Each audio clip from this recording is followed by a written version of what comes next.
1917년 볼셰비키 혁명이 일어났습니다. 독일의 역사 철학자 헤겔은 말하기를 역사를 움직이는 힘은 그리스 신화와 이스라엘의 하나님께 있는 것이 아니라 역사의 추진 동력은 인간에게 있다고 주장했습니다. 그리고 이러한 헤겔의 사상은 독일의 공산주의 혁명 사상가 엥겔스와 칼 마르크스에게로 옮겨갔습니다. 엥겔스의 아버지는 중소기업을 하는 사람이었는데 어느 날 엥겔스가 아버지가 경영하는 사업장을 방문한 후 자기 아버지 한 사람을 먹여 살리기 위해서 99%의 노동력이 착취당하는 것을 보고 엥겔스는 이러한 사회는 비정상적이다 라고 주장을 하면서 공산주의 혁명을 시작했습니다. 엥겔스는 아버지가 99%의 노동자를 위해 집에 돌아와서도 기업과 직원들의 업무를 계획하는 아버지의 정신적 노동은 생각하지 않았던 것입니다. 이것이 공산주의의 시작입니다. 엥겔스는 칼 마르크스와 연합하여 영국으로 갔습니다. 영국을 공산화시키기 위하여 노동자들에게 낫과 곡괭이를 가지고 지주의 목을 치자고 선동하였지만 요한 웨슬리의 복음의 벨트에 걸려서 실패했습니다.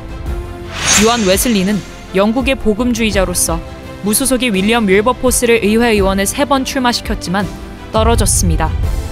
그러나 결국 4번째 시도 끝에 윌리엄 윌버포스는 당선되어 요한 웨슬리의 지시에 따라 의회에서 노예 해방을 주장했고 의원들의 동의로 노예가 해방되었습니다.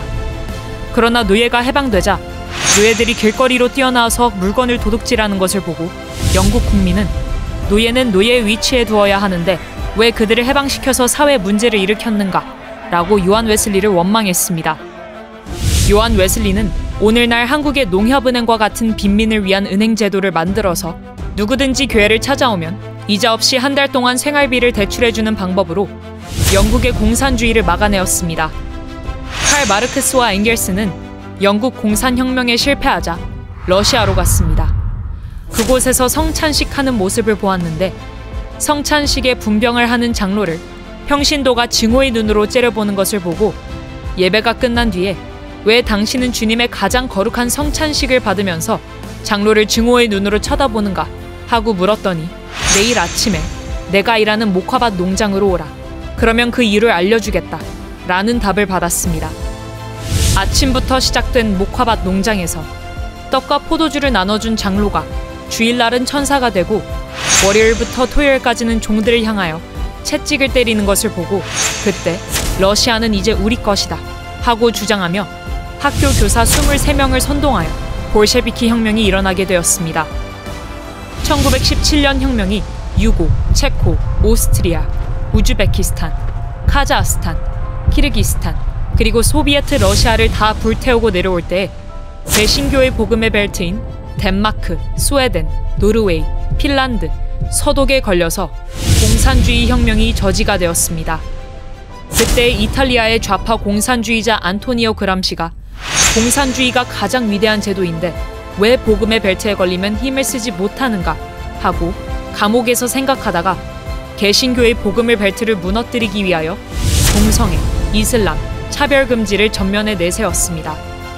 그 결과 프랑스 68혁명이 일어났고 이것이 미국으로 건너가 전 세계가 동성애, 이슬람 차별금지로 무너지게 되었습니다.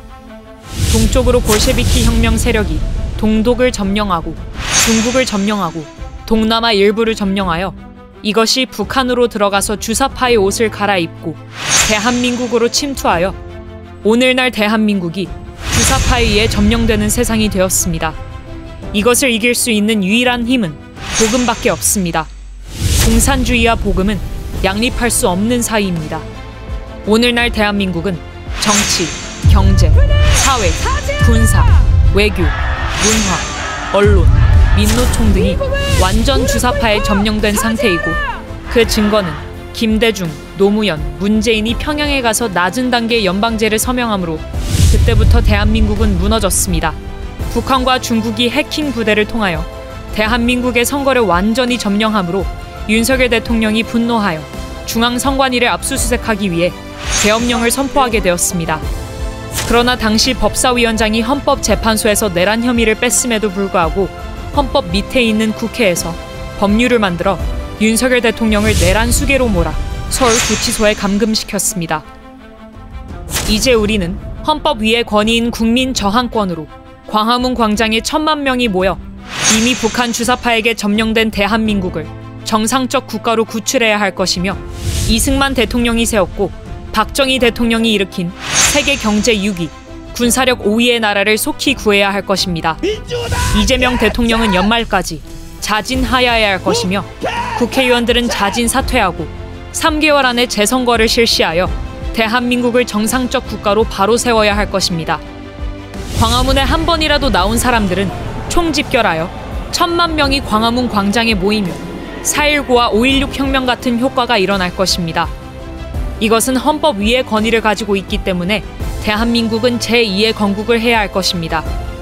존경하는 국민 여러분, 우리는 광화문 운동을 7년 진행하였고 윤석열 대통령을 당선시켰으며, 그 결과 오늘까지도 우리는 대한민국에 살 수 있게 되었으나, 이재명은 문재인보다 더 사악한 자이므로 반드시 대한민국을 북한의 연방제로 넘기기 위하여 방위 출신을 국방부 장관에 임명하는가 하면 미 문화원에 불을 지른 김민석을 총리로 임명하고, 장 차관들은 군대도 안 다녀온 자들로 임명하여 대한민국을 전쟁 없이 북한의 연방제로 넘기려고 시도하고 있습니다. 우리는 북한의 연방제로 나라를 넘겨줄 수 없습니다.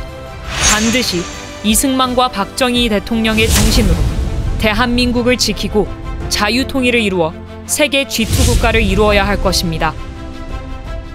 정광훈 목사 드림.